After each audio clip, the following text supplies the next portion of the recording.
Welcome to week 3 of this fantasy football season. Hopefully you outlasted and survived week 2, which was a debacle from every aspect, from NFL players to fantasy football fans. Hopefully you were not one of those people that lost to Knowshon Moreno, Ryan Matthews, AJ Green, Jamal Charles, just to name a few, Jordan Reed, tons of guys out, Jordan Cameron. So week 3 here, hopefully better sunny and brighter skies ahead. I'm Dennis Farrell. You can follow me on Twitter at Dennis77Farrell for any last-second fantasy football questions. Some news and notes to get to. Like I said a few seconds ago, Jamal Charles, all signs are pointing to him not playing this week. Niles Davis is the guy you probably want to play and start. It's a very safe play this week. One of the most common questions I've gotten on email and through Twitter was, I've been offered a trade for Niles Davis. Probably take it. When Jamal Charles comes back, he will cut into Davis's production, of course, because Jamal Charles is one of the first overall draft picks of fantasy football. But Davis's true value for you right now is flipping him. Don't be afraid to trade him. That's where his great fantasy football value lies right now. Wes Welker, he's beat the 4-game ban. He's coming back this week and playing. I think he'll be limited on the pitch count due to the fact he's not practiced with the team for the last couple weeks. He may be kind of a flex play at best. I would try to avoid playing him until he gets another game under his belt, and you kind of see how he's feeling after the concussion. Finally, Ben Tate, he's going to come back about week 5. Terrence West is the guy you still want to play, and I would also hang on to him. And Cincinnati Bengals offensive coordinator came out and said Hill and Giovanni Bernard are going to be a tandem, which means Hill is officially a safe flex play for me. Here's a couple top ads for your week 3 if you can go out and pick them up. They should be widely available in most of your leagues. Number 1 on my list is Kirk Cousins, who's owned in 17% of leagues. He went off for 250 and 2 touchdowns last week.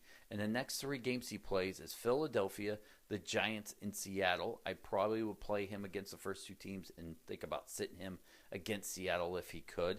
Although, don't forget, Philadelphia is ranked 23rd in giving up points to quarterbacks, so I love that a lot against that matchup.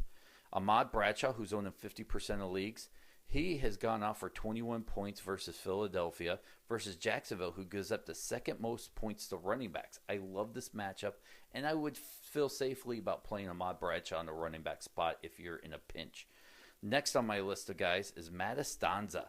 He's backing up AP while he's dealing with his legal issues. He's only owned in 11% of leagues. He had 84 total yards and a touchdown against New England for 13 standard league points.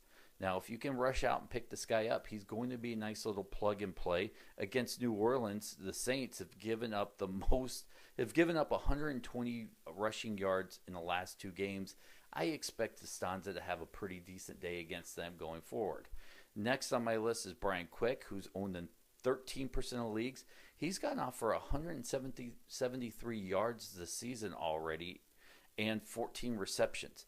I love him versus Dallas, who gives up the most points to wide receivers going forward. So, especially in standard leagues, I'm not sure if I would play Brian Quick, but I would definitely want to own him.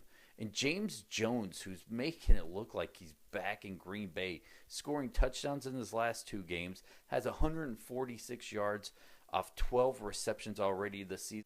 And for your week 3 schedule going forward, your Thursday night game is Tampa Bay at Atlanta, San Diego at Buffalo, Tennessee at Cincinnati, Baltimore at Cleveland, Green Bay at Detroit. You have Indianapolis at Jacksonville. Jacksonville's given up the second most points to running backs. Keep an eye on that matchup.